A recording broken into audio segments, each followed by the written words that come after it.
100-ൽ പരം അരങ്ങുകളിൽ അവതരിപ്പിക്കപ്പെട്ട സ്വീകാര്യത നേടിയ ഭാരതാന്തമാട്ടകഥയാണ് പുസ്തകരൂപത്തിൽ വായനക്കാരിലേക്ക് എത്തുന്നത്. ഭാരതാന്തത്തെ കഥകളിയായി അരങ്ങിലെത്തിച്ച പ്രശാന്ത് നാരായണൻ തന്നെയാണ് പുസ്തകത്തിന്റെയും രചയിതാവ്. വെള്ളായണി നാരായണൻ നായർ അനുസ്മരണ സമ്മേളനത്തിൽ പുസ്തകത്തിന്റെ ആദ്യ പതിപ്പ് മന്ത്രി കെ രാജു പ്രകാശനം ചെയ്തു.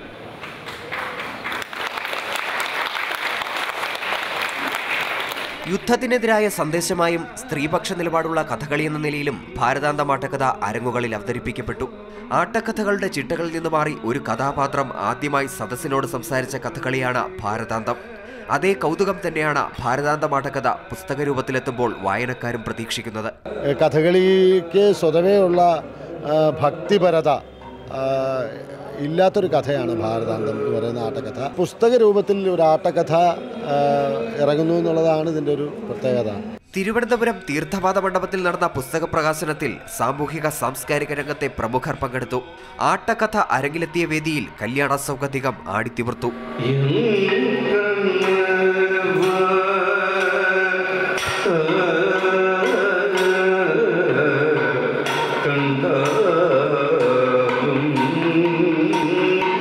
മാതൃഭൂമി ന്യൂസ്, തിരുവനന്തപുരം. ഭാരതാന്തത്തിൻ്റെ വിശേഷങ്ങൾ പങ്കുവെക്കുന്നതിനായി സംവിധായകൻ പ്രശാന്ത് നാരായണൻ മോർണിംഗ് ഷോയിൽ അതിഥിയായി എത്തുകയാണല്ലേ. സ്വാഗതം ശ്രീ പ്രശാന്ത് നാരായണൻ. അപ്പോൾ നമ്മളൊരു പ്രശാന്ത് നാരായണൻ എഴുതിയ ആട്ടക്കഥ എന്ന് പരിചയപ്പെടുത്തുന്നതിന് പകരം 17ാമത്തെ വയസ്സിൽ പ്രശാന്ത് നാരായണൻ എഴുതിയ ആട്ടക്കഥ എന്നാണ് ഞങ്ങൾ ഭാരതാന്തത്തെ വിശേഷിപ്പിക്കുന്നത്. അതിനൊരു എക്സൈറ്റിംഗ് പോയിന്റ് ആയിട്ട് കാണുന്നത്. അപ്പോൾ എന്താണ് ഇതിനൊരു ഇത്ര ചെറുപ്പത്തിലൊരു ആട്ടക്കഥയിലേക്ക് തരുന്നൊരു പശ്ചാത്തലം എങ്ങനെയാണ്? ജനിച്ച് വളർന്ന സാഹചര്യങ്ങൾക്കാണ് അതിനോട് കടപ്പാടുള്ളത്. കാര്യം വീട്ടിലങ്ങനെ ഒരു സാഹചര്യം ഉണ്ടായിരുന്നു. അച്ഛൻ കഥകളി സാഹിത്യകാരനായിരുന്നു. അന്ന് കേരളത്തിൽ വളരെ സജീവമായി പ്രസക്തരായി നിന്നിരുന്ന കഥകളി നടന്മാർ, കഥകളി ഭാഗവതന്മാർ, അന്ന് ഗായകൻ എന്നുള്ള ടേം ഉപയോഗിച്ച് തുടങ്ങിയിരുന്നില്ല. ഭാഗവതന്മാർ, ചെണ്ട കലാകാരന്മാരെല്ലാം തന്നെ വീട്ടിൽ വരും. ഇപ്പോൾ കൊച്ചിൽ നമ്മൾ എഴുതി നടക്കുന്ന പ്രായത്തിലൊക്കെ വളരെ മഹാന്മാരായിട്ടുള്ള കൃഷ്ണരാശാനെ പോലെയുള്ളവരൊക്കെയാണ് വീട്ടിൽ വന്ന് അച്ഛനുമായിട്ട് ഇൻറ്ററാക്ട് ചെയ്യാനൊക്കെ വന്നുകൊണ്ടിരുന്നത്. അപ്പം അങ്ങനെ ഒരു സാഹചര്യം വീട്ടിലുണ്ടായിരുന്നു. പിന്നെ കഥകളി പഠിക്കണം എന്നൊരാഗ്രഹം എപ്പോഴോ ഒരു നിമിഷം തോന്നിയിരുന്നു. അങ്ങനെ കലാമണ്ഡലത്തിൽ പോയി പഠിക്കണം എന്നൊരു ആവശ്യം അച്ഛനെ മുമ്പോട്ട് വെച്ചു. അപ്പോൾ അച്ഛനത് നിഷേധിച്ചു. അത് ഇനിയുള്ള കാലത്ത് അത് വേണ്ട, നീ ഔപചാരിക വിദ്യാഭ്യാസം കോൺസെൻട്രേറ്റ് ചെയ്യണം, കഥകളി പാരലായിട്ട് പഠിക്കൂ, അതിന് ഗുരുകുല സമ്പ്രദായം അനുസരിച്ച്.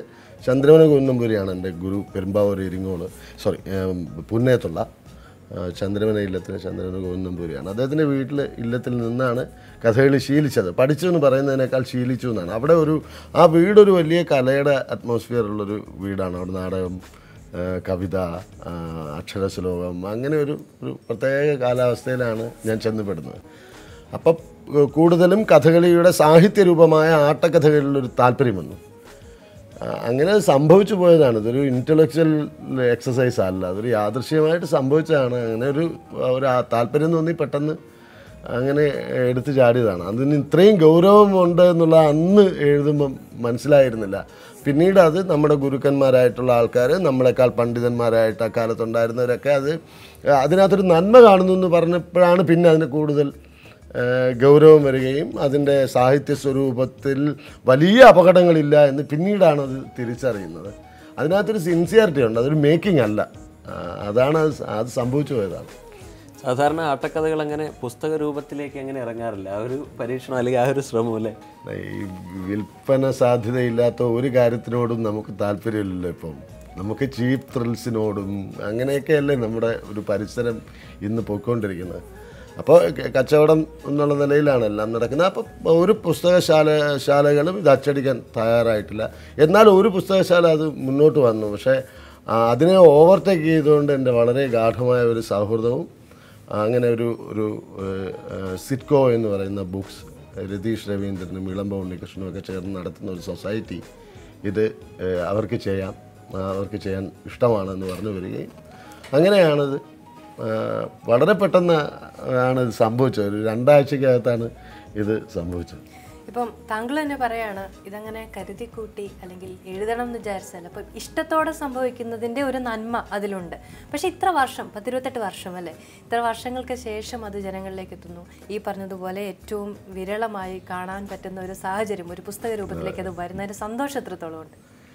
പറഞ്ഞറിയിക്കാൻ പറ്റാത്തൊരു കാര്യമാണ്. ഇപ്പോൾ നമുക്ക് ഛായാമുഖിയൊക്കെ പബ്ലിഷ് ചെയ്യുന്നത് പറഞ്ഞാൽ സ്വാഭാവികമാണ്. അതിന് അത്രത്തോളം ഒരു മാധ്യമ ശ്രദ്ധയും പ്രേക്ഷകരുടെ ഒരു താല്പര്യമൊക്കെ ആ ഛായാമുഖിക്ക് കിട്ടിയിരുന്നു. അതുകൊണ്ട് ഛായാമുഖി പബ്ലിഷ് ചെയ്യാൻ ഒരുപാട് പേര് തയ്യാറായിരുന്നു. അതിനകത്തൊരു അത്ഭുതം എനിക്ക് തോന്നിയിരുന്നില്ല. പക്ഷേ ഇത് എന്താണ് പറയുന്നത് എനിക്കറിയില്ല. അതിനൊരു പ്രമേയത്തിലേക്ക് കൂടി വന്നു കഴിഞ്ഞാലേ യുദ്ധത്തിന് എതിരായ ഒരു സന്ദേശം, അതുപോലെ ഒരു സ്ത്രീപക്ഷ സമീപനം, അങ്ങനെയൊക്കെ പറയാവുന്ന. അതെ, അതെല്ലാം യാദൃശ്ചികതയാണ്.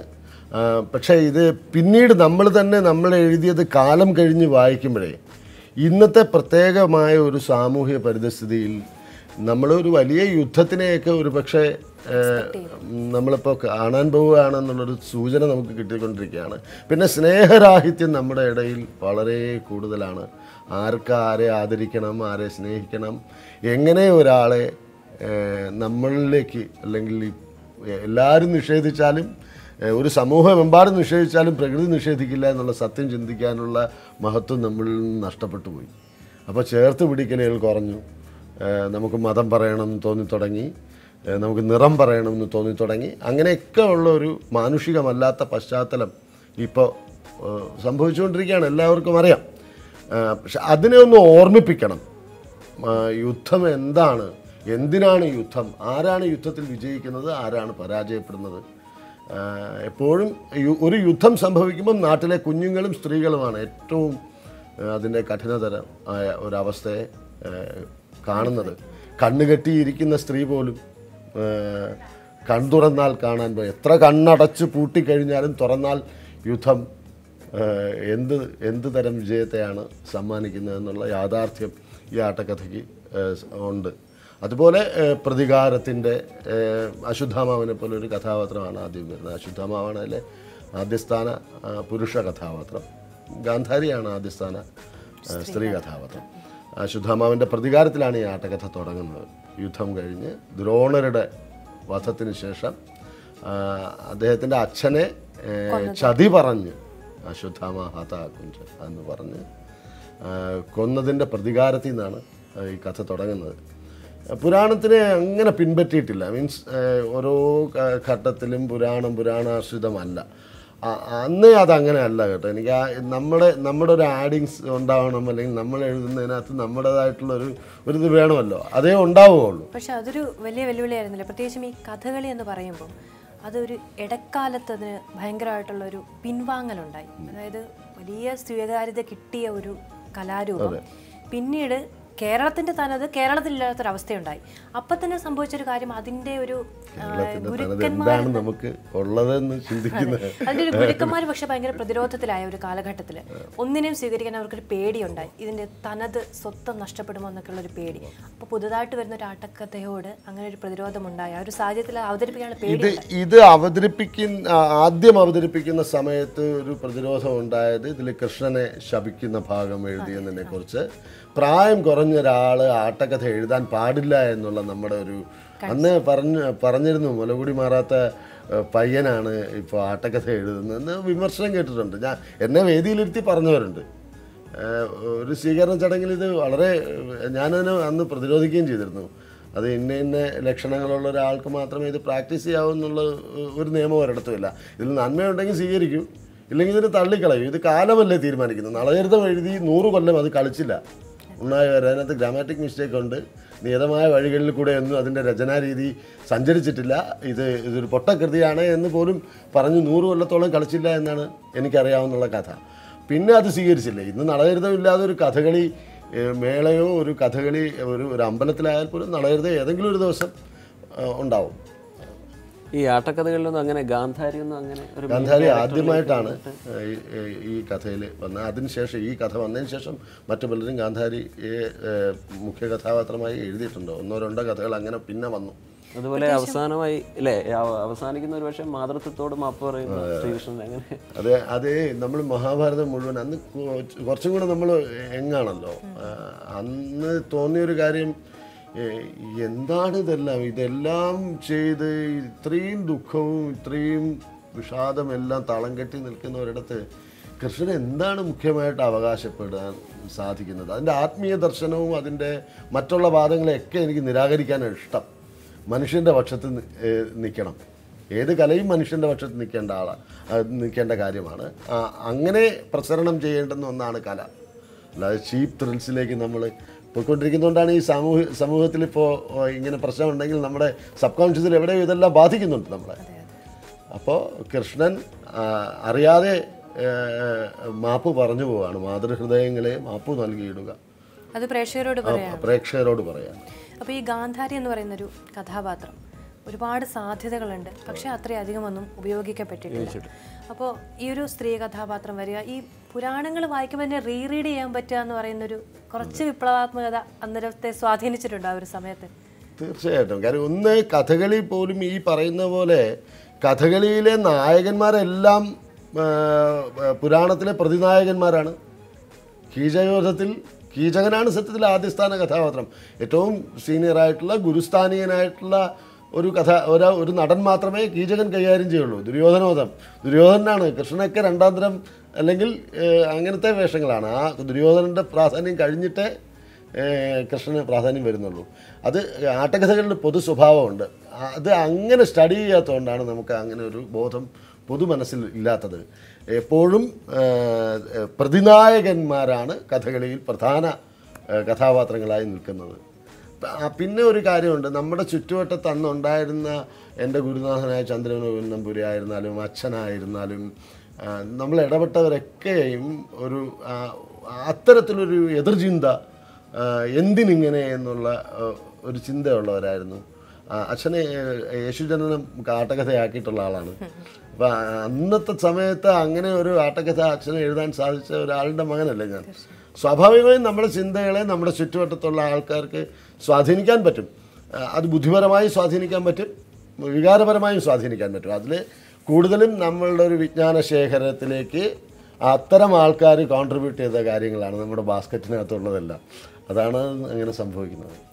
രജിത്ത്, നമ്മുടെ പ്രശാന്ത് നാരായണനെ ഈ ഒരു സാഹചര്യത്തിൽ ഒരു ആട്ടകഥാകൃത്തായിട്ട് പരിചയപ്പെടുത്തുമ്പോൾ നമ്മൾ വിട്ടുപോയ കുറച്ച് കാര്യങ്ങൾ കൂടെ ഉണ്ട്. ഒന്ന് പെട്ടെന്ന് പറഞ്ഞില്ലെങ്കിൽ അത് മോശമാണ്. ഇപ്പോൾ നമ്മൾ പറയുമ്പോൾ പെട്ടെന്ന് ഛായാമുഖി എന്ന് പറയുമെങ്കിലും അതിൻ്റെ ഒരു താരപ്രാധാന്യമൊക്കെ കൊണ്ടായിരിക്കും നമ്മളിത് പറയുന്നത്.